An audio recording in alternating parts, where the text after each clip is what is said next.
이번 시간 발표를 맡은 OS코리아의 유지선이라고 합니다. 이번 시간에는 엣지 컴퓨팅을 위한 경량화 쿠버네티스 플랫폼으로 렌처 기반의 K3S 플랫폼을 소개시켜 드리려고 합니다. 이번 시간 발표 내용은 엣지 컴퓨팅이 무엇인지, 두 번째로 왜 엣지 컴퓨팅이 지금 큰 화두가 되고 있는지, 그리고 세 번째로 엣지 컴퓨팅을 도입하면서 고민 및 고려해야 될 사항들, 그리고 네 번째로 수세에서 권장드리는 렌처를 포함한 K3 엣지 스택, 마지막으로 실제 렌처를 활용한 도입 사례를 소개해 드리고자 합니다. 요즘 들어 주변이나 미디어에서 4차 산업혁명이라는 말을 많이 들어보셨을 겁니다. 이 4차 산업혁명은 이미 우리의 생활에서 깊숙이 스며들고 있습니다. 지금 가지고 계신 핸드폰이나 스마트워치, 각종 가전제품이나 체중계에 이르기까지 많은 곳에서 IoT 디바이스들이 보급되어 있습니다. 또한 각종 산업 현장, 이를테면 국방, 자동차, 드론, 로봇, 스마트 공장, 그리고 복지나 교육에 이르기까지 많은 부분의 IoT 기기들이 공급되어 있는데요. 이러한 IoT 기기들의 보급에서 발생하는 다량의 데이터들이 이제 현재 중앙 클라우드에서 처리가 되고 있습니다. 저희가 예상하는 바는 이러한 데이터의 폭증이 결국에는 중앙 클라우드에서 처리는 한계가 있을 거기 때문에 이에 대한 대안으로 엣지 컴퓨팅을 추천드리고 있습니다.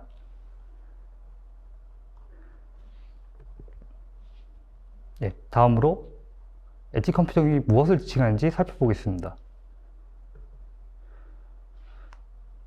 왼쪽에 보시는 그림과 같이 엣지 컴퓨팅이란 클라이언트와 클라우드가 직접 통신하는 방식에서 벗어나 디바이스가 최대한 가까운 곳에서 데이터를 수집하고 처리하는 개념입니다.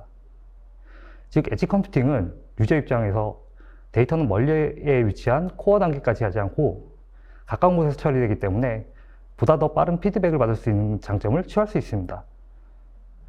만약 클라우드에서 실행 중인 애플리케이션 간에 데이터를 전송해 그 결과를 얻기까지는 시간이 소요됨으로 인해 일정 시간 레이턴시가 발생할 수밖에 없습니다.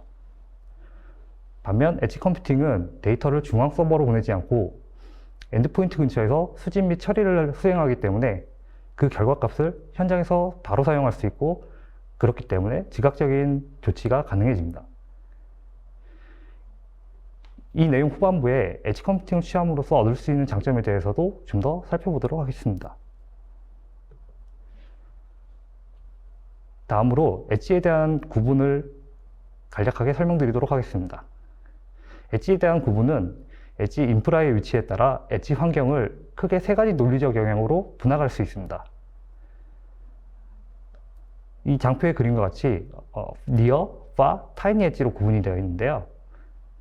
해당되는 세 가지 영역은 엣지 컴퓨팅 비즈니스에서 많이 사용되므로 알아두시면 많은 도움이 될 수 있습니다. 첫 번째 영역인 니어 엣지는 서비스 공급자 영역입니다. 이 영역에 해당되는 부분은 CSP나 ISP가 해당되는데요. 중앙집중식 서비스와 데이터 센터에 가장 가까운 부분에 존재하기 때문에 이것을 니어 엣지라고 부릅니다. 두 번째 영역은 파 엣지입니다. 코어에서 조금 먼 곳에 위치한 영역이고, 해당 영역은 중앙 데이터 센터보다는 오히려 사용자 디바이스와 더 가깝게 위치해 있다고 생각하시면 됩니다. 그림에서 제일 우측에 있는 타이니 엣지는 파이널 엣지라고도 부르는데요. 주로 해당 디바이스를 의미합니다. IoT 같은 장치나 특정 기능을 지닌 디바이스를 의미하고 있습니다.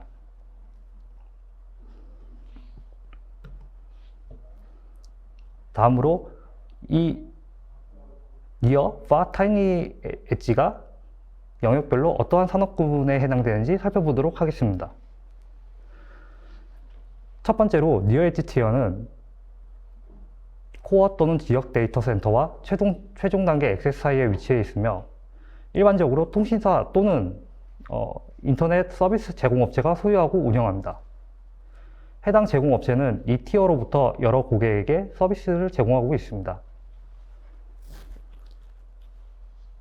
다음으로 파 엣지 구간입니다. 이 슬라이드에서 가운데 위치한 영역이고, 이 구간에서의 서비스는 대체로 이커머스, 산업 또는 공공 부문이 속하며 최대 수천 개 혹은 수만 개 영역에 존재할 수 있습니다. 대부분의 데이터 집계, 분석 및 처리가 이곳 5G에 배포된 클라우드 네이티브 애플리케이션을 이용하게 되어 있으며 기업의 핵심이 녹아드는 영역이라고 보시면 되겠습니다. 마지막으로 타이니 엣지는 실제 사용자 단에서 동작하는 모든 단말을 통칭합니다. 이러한 장치에는 여러 가지 센서, 바코드 리더 혹은 IP 카메라 등이 포함될 수 있으며 일반적으로 파-엣지 세그먼트에서 실행되는 쿠버네티스 클러스터와 동일한 위치인 엘트 네트워크에서 동작합니다. 따라서 본질적으로 타이니 엣지는 위에서 정의한 파-엣지의 하위 세그먼트로 볼 수 있습니다. 네, 이번에는 엣지 컴퓨팅을 도입해야 하는 이유와 도입 시 기대되는 효과에 대해 간략하게 짚어보도록 하겠습니다. 이 장표에 보이는 왼쪽 그래프는 2019년 IDC에서 발간한 보고서에서 발췌한 것으로 전 세계 데이터 처리량의 증가량을 추산한 그래프입니다. 이 그래프에서 2025년 전체 데이터의 사용량은 무려 175제타바이트에 이르게 될 것으로 추정하며 기가바이트로 환산 시 약 175조 기가바이트 정도로 추산되는데요. 2022년에 예정된 추산치의 약 2배 이를 것으로 예상하고 있습니다. 또한 이 발생한 데이터 중 절반가량이 IoT 기기로부터 발생할 것으로 예상하고 있으며 그 양은 90제타바이트에 이르고 있습니다. 또한 이러한 데이터를 생성하는 기기의 숫자는 무려 416억 개에 달할 것으로 예측하고 있습니다. 아래 장표는 가트너에서 발췌한 보고서고요. 가트너 역시 비슷한 양의 데이터가 발생할 것이라고 예측을 하고 있습니다. 다만 가트너의 경우에는 IDC보다 더욱더 많은 양의 데이터가 IoT 기기에서 발생할 것이라고 예측을 하고 있습니다.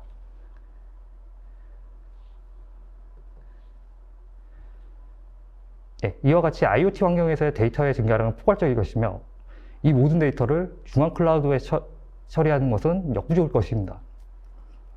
사물 인터넷 환경이 상용화되면서 점차 다양한 기기들이 인터넷에 연결되고 그로 인해 생성되는 데이터가 엄청난 속도로 증가할 것입니다.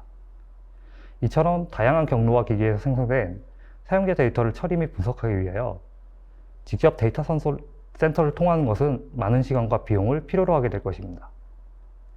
또한 만일 데이터 센터로 사용자 데이터가 도달하였다고 하더라도 데이터를 처리 분석하는 데이터 센터의 리소스는 제한적일 수밖에 없습니다. 이로 인하여 데이터 처리 분석에 대한 병목 현상이 발생할 것입니다. 결과적으로 디바이스로 보내지는 응답이 지연되는 현상이 발생될 것이며 사용자 경험에 부정적인 영향, 또한 산업 현장에서는 실시간 적용이 필요되는 분야에 응답 지연으로 인한 각종 재해를 불러올 수도 있을 것입니다. 이러한 오버헤드를 미리 예측하고 부하를 분산하는 방법으로서 엣지 컴퓨팅이 부각되고 있는 것입니다.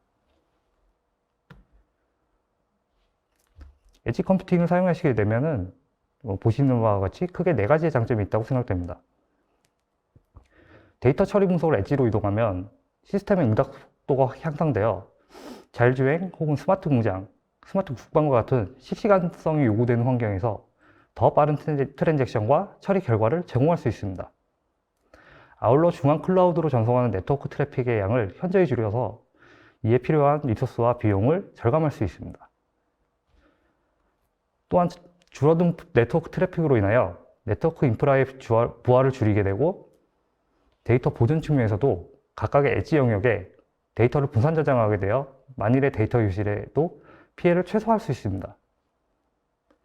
마지막으로 엣지 디바이스가 중앙 데이터 센터에 직접 접근하지 않고 파 엣지 영역에만 접근하기 때문에 불특정 다수에 의한 접속을 근본적으로 차단할 수 있습니다.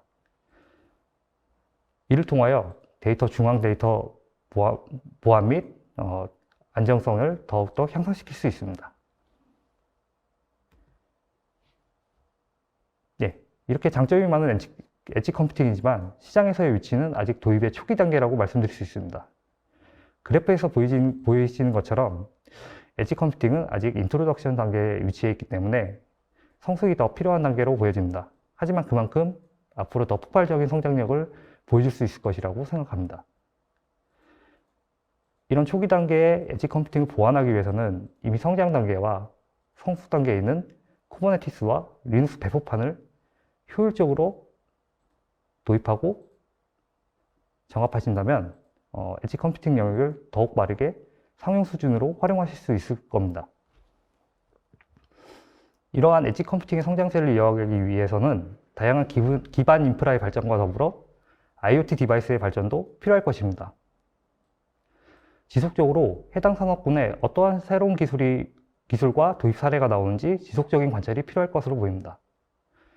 저희 수세에서도 다양한 레퍼런스를 만들기 위해 제품에 더욱 집중을 하고 있으며 더 좋은 솔루션과 제품을 소개해 드리기 위하여 계속 시장을 주시하고 있습니다. 이 다음 부분부터는 수세코리아의 최계호 부장님께서 계속 진행을 이어가실 예정이고요. 제가 준비한 부분은 오늘 여기까지입니다. 감사합니다. 앞서 발표된 세션에 이어서 이번에는 엣지 컴퓨팅을 도입할 때 고민을 하시게 될 수 있는 부분들과 그리고 저희가 디지털 트랜스포메이션에 대한 전략에 대해서 짧게 한번 소개를 해드리도록 하겠습니다. 엣지 컴퓨팅 전환 시 고려해야 될 사항 그리고 아마 맞닥뜨리게 될 문제점인데요. 현재 앞서서 말씀드렸던 것 같이 엣지 컴퓨팅은 시장에서 아직 태동기에 있는 제품입니다. OS 컨테이너 그리고 라이프 사이클 매니지먼트를 아우르는 포괄적인 솔루션이 아직 부족하며 일관성 있게 관리할 수 있는 플랫폼이 필요하다고 느끼시게 될 겁니다.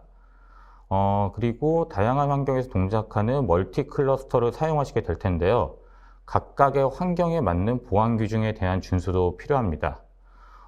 일례로 글로벌 기업 같은 경우 국가마다 보안 규정이나 개인정보 보호 관련에 대한 그런 법령들이 다 조금씩 더 제각각일 텐데요.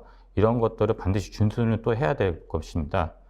마찬가지로 또 각 나라마다 가지고 있는 그 인프라 환경이 다를 텐데요. 이러한 규정을 좀 더 유연하고 간편하게 적용할 수 있는 도구가 반드시 필요하다고 느끼실 겁니다. 마지막으로 엣지 컴퓨팅을 도입하시게 되면은 시스템의 깊이와 규모 그리고 관리 대상이 늘어나면서 복잡성이 점점 올라가게 되고 그럼으로써 어떠한 테크 트리를 타야 될지에 대해서도 아마 고민을 반드시 하게 되실 것입니다. 이런 앞서 지금 말씀드린 이런 고민들과 부담을 해소하기 위해서는 단계적인 전략에 대한 전환 전략이 좀 필요하다고 볼 수가 있습니다.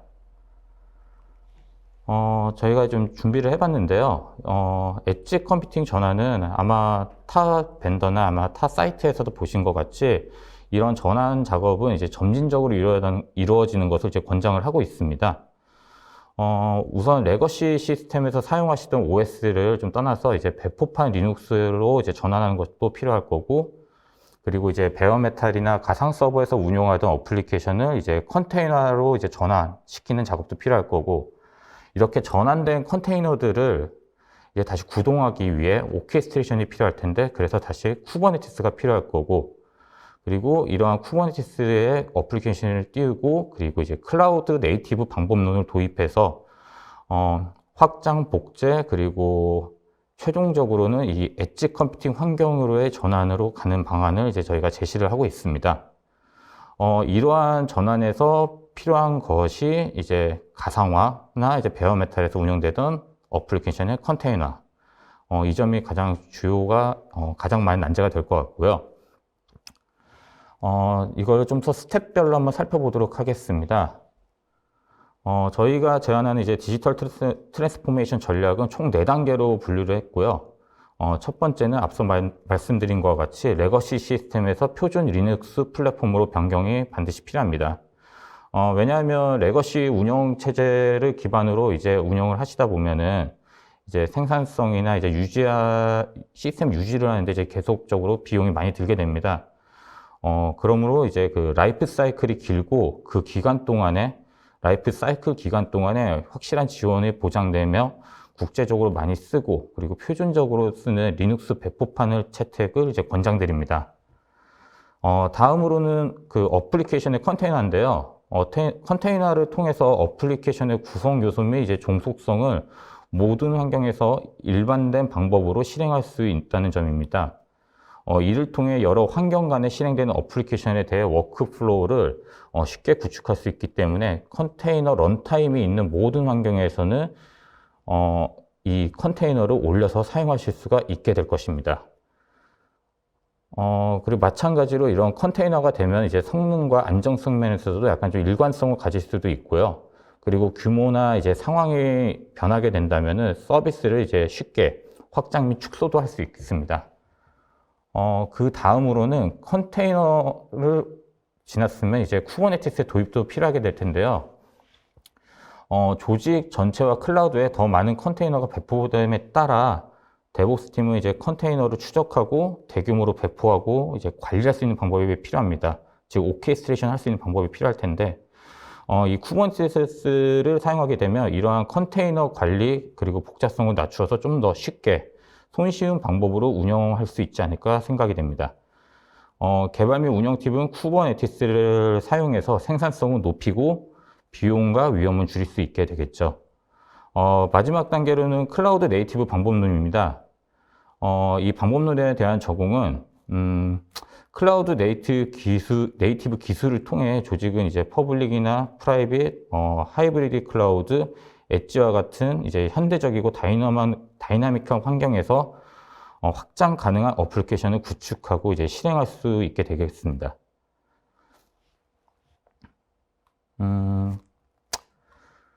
그 다음으로는 저희가 이제 수세에서 제공하고 있는 이 엣지 환경을 위한 이제 엣지 스택인데요. 저희가 이제 준비한 이제 스택 자료를 보여드리도록 하겠습니다. 저희 수세에서 제공하고 있는 스택은 크게 이제 하이브리드 IT 스택과 그리고 엣지 스택 이렇게 크게 두 가지로 나눠집니다. 지금 화면에 일단 점선 부분으로 각 스택에 약간 차이가 있는 부분들을 표시를 해놨습니다. 우선은 그 쿠버네티스 클러스터를 이제 배포하고 관리하고 이제 모니터링 할 수 있는 제일 상단에 있는 렌처를 이제 운영 콘솔로서 추천해 드립니다. 이 렌처는 그 환경적 제약사항들이 많이 없는 제품으로서 어떤 환경에도 동작을 합니다. 즉 클러스터를 배포하고 싶은 곳에 이제 배포할 수 있고 쉽게 말해서 쿠버네티스에 대한 완벽한 관리 도구라고 간략하게 설명드리겠습니다. 다음에는 이제 쿠버네티스 배포판으로는 클라우드 환경에서는 RKE 그리고 엣지 환경에서는 K3S를 추천드립니다. RKE 같은 경우에는 도커나 컨테이너 D를 이용해서 손쉽게 클러스터를 구축할 수 있도록 해주는 엔진이고, K3S는 엣지 환경에 적합한 이제 디바이스에 쿠버네티스를 배포할 수 있는 경량화된 쿠버네티스 배포판입니다.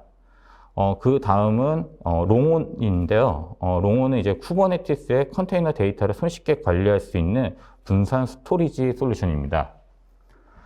제일 하단에 보시면 클라우드 레디 영역에는 저희가 수세 매니저와 이제 OS 영역인데요.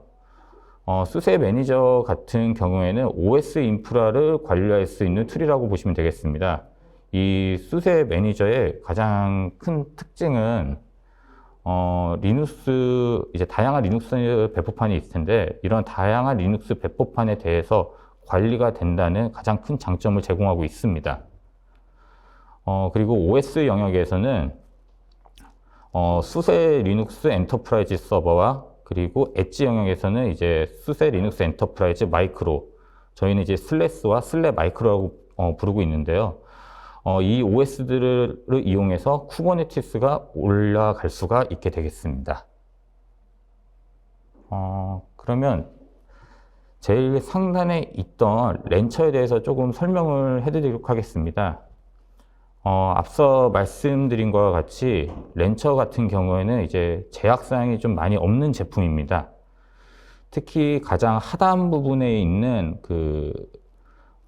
보시면은 이제 환경적인 환경들이 나오는데요. 예를 들어서 뭐 데이터 센터, 뭐 클라우드, 그리고 오늘 주제인 엣지, 이런 환경에서도 이제 그 렌처를 통해서 쉽게 이제 쿠버네티스를 배포를 할 수가 있습니다. 그리고 지금 보시는 화면에 이제 가운데에 리눅스 파트가 있는데요. 렌처 같은 경우에는 리눅스에 대해서도 좀 제약사항이 없습니다. 많이 없습니다. 보시는 것처럼 기본적으로 SUSE 리눅스는 당연히 지원이 되고요. 그 이외에도 많이 사용하시는 이제 우분투나 그 CentOS, 그리고 요새 CentOS의 이제 대체로 나오는 이제 라키 리눅스도 마찬가지로 저희 렌처에서는 이제 그 쿠버네티스 클러스터에 기반이 되는 OS로서는 이제 등록하셔서 사용하실 수가 있습니다. 지금 이 가운데 라인에 저희가 주황색으로 슬랩 마이크로라고 이제 표시를 해놨는데요. 이 슬랩 마이크로 같은 경우에는 저희가 오늘 주제가 엣지인 만큼 경량한 OS입니다. 엣지 환경에 맞는 OS를 추천을 해드리고 있습니다. 그리고 이제 상단에 보시면 이제 쿠버네티스 영역인데요. 저희 렌처는 기본적으로 두 가지 엔진을 이제 보유하고 있습니다. 하나는 RK, 하나는 이제 K3S입니다. 그 외에도 이제 렌처를 통해서는 각 CSP가 제공하고 있는 쿠버네티스 서비스들을 역시 관리할 수 있다는 가장 큰 장점을 제공하고 있습니다. 그럼 슬랩 마이크로인데요. 이 슬랩 마이크로에 대해서 한번 살펴보겠습니다. 엣지 환경에서 사용하기 때문에 OX 역시 경량화된 제품이 필요하다고 생각을 하고 있습니다. 이에 발맞춰서 저희 SUSE에서도 이 경량화 OS 슬랩 마이크로를 이제 출시하고 지금 현재 이제 소개하고 현재 현업에서 사용하고 있습니다.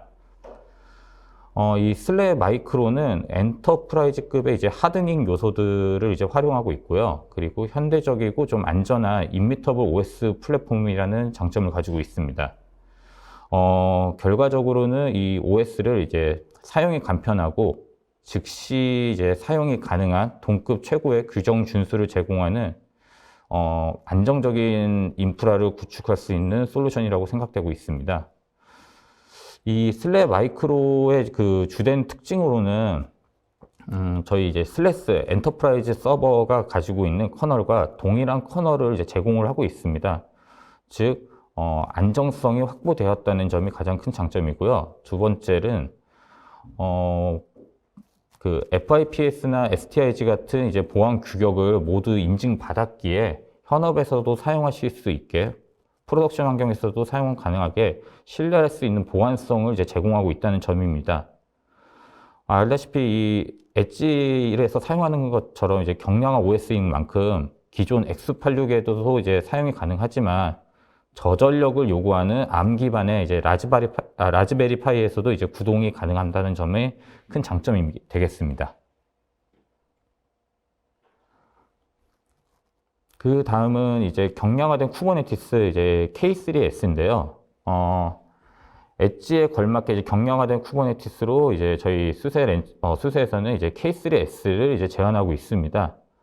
K3S는 이 바이너리 파일 자체가 50메가 미만이기 때문에 쉽고 빠르게 이제 클러스터를 구성할 수 있습니다.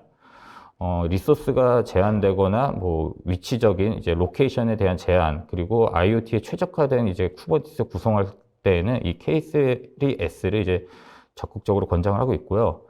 일반 쿠버네티스와 마찬가지로 고가용성 역시 확보를 할 수가 있습니다. 무엇보다 엣지에서 사용되기 때문에 앞서 말씀드렸던 슬랩 마이크로와 마찬가지로 저전력 기반에서도 사용되어야 되는데요. 마찬가지로 ARM 기반의 이제 라즈베리 파이에서도 구동이 가능하다는 큰 장점을 가지고 있습니다. 마지막으로 이제 성공적으로 엣지 컴퓨팅을 도입하신 고객들의 몇몇 사례를 소개해 드리도록 하겠습니다. 산업 분야에서는 이제 자동차 부품 회사인 컨티넨탈과 미 국방성과 협업을 하고 있는 방위산업체의 이제 부지 알렌 해밀턴이라는 사례를 찾아서 소개해 드리도록 하겠습니다. 먼저 자동차 부품 회사 이제 컨티넨탈인데요. 약 60여 개국에서 한 23만 명의 임직원이 일하고 있는 글로벌 부품 회사입니다. 차량 부품 회사입니다. 이 컨티넨탈 같은 경우에는 인프라 설계랑 어플리케이션 이 두 가지에 중점을 두고 어플리케이션이 상시 구동 이제 가능한 하이브리드 IT 인프라를 구축하고자 했습니다. 기존의 컨티넨탈은 가상화된 인프라를 이제 수년간 안정적으로 운영 중이었으나 관리랑 이제 유지 보수 등의 이제 문제를 맞이하게 됐고요. 몇몇 기능을 업그레이드 하거나 이제 추가할 때 투입되는 시간과 리소스에 대한 개선도 필요했었습니다. 그리고 가장 중요한 게 이제 어플리케이션에 대한 응답 속도에 대한 개선이었는데요. 생산 라인에서 특히 공장 내 머신들이 이제 수 밀리세컨드의 응답 시간을 요구했으나, 일부 시스템들에서는 이제 그 데이터들을 이제 중앙 데이터 센터까지 보내서 다시 그 리스폰스를 받아야 되기 때문에, 약간 그 레이턴시를 가지고 운영이 되고 있었습니다. 이 컨티넨탈에서는 이 렌처를 도입함으로써 그 인프라에 대한 복잡성도 제거하고 이 관리적인 포인트의 오버헤드도 크게 줄이게 되었습니다. 그럼으로써 이제 민첩하고 이제 확장 가능한 그 어플리케이션 프레임워크를 이제 소유할 수 있게 되었습니다. 새로운 컨테이너된 아키텍처 순환 구조를 데브옵스를 통해 이제 개발, 테스트, 그리고 이제 그 운영 환경, 프로덕션 환경에서도 어플리케이션을 쉽게 이제 구동할 수 있게 되었고요. 일부 어플리케이션은 이제 상단에 제일 끝에 있게 된 클라우드에서도 이제 설계되어 구동되고, 일부는 이제 생산 라인과 좀 더 가까운 엣지 레이어의 온프레미스 환경으로 구성을 해서 렌처를 통해서 구성을 해서 구동시킴으로 완벽한 이제 그 하이브리드 아키텍처를 성공적으로 도입한 이제 사례가 되겠습니다. 그 두 번째 사례는 이제 방위산업체, 미국 방위산업체인데요. 부지 알렌 해밀턴이라는 기업입니다.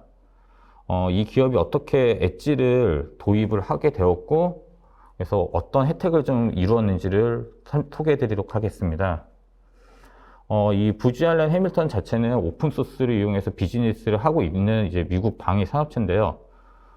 물론, 군 이외에도 다른 영역에서도 이제 활동을 하고 있는 기업입니다. 뭐 에너지 쪽에서도 지금 활동을 하고 있는 기업이고요.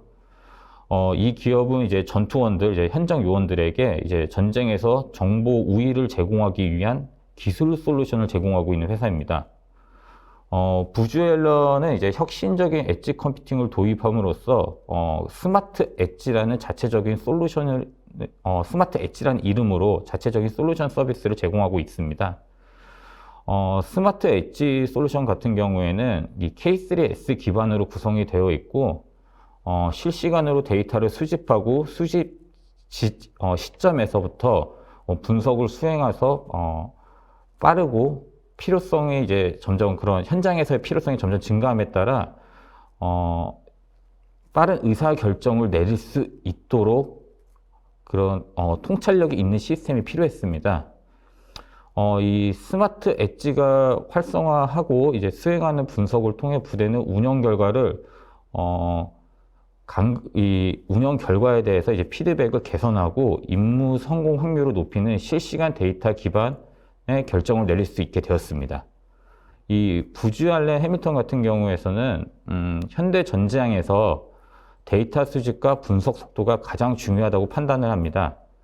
그래서 전투원들이 빠른 결정을 내릴 수 있도록 돕는 게 가장 필요했고, 이런 효과를 이제 수세의 그 K3S 기반의 엣지를 통해서 이제 표현을 하고 있습니다. 오픈 소스와 확장이 가능한 플랫폼으로 이제 혁신을 이루었다고 지금 부지 알렌 해밀턴에서도 이제 발표를 공식적으로 한 상태입니다.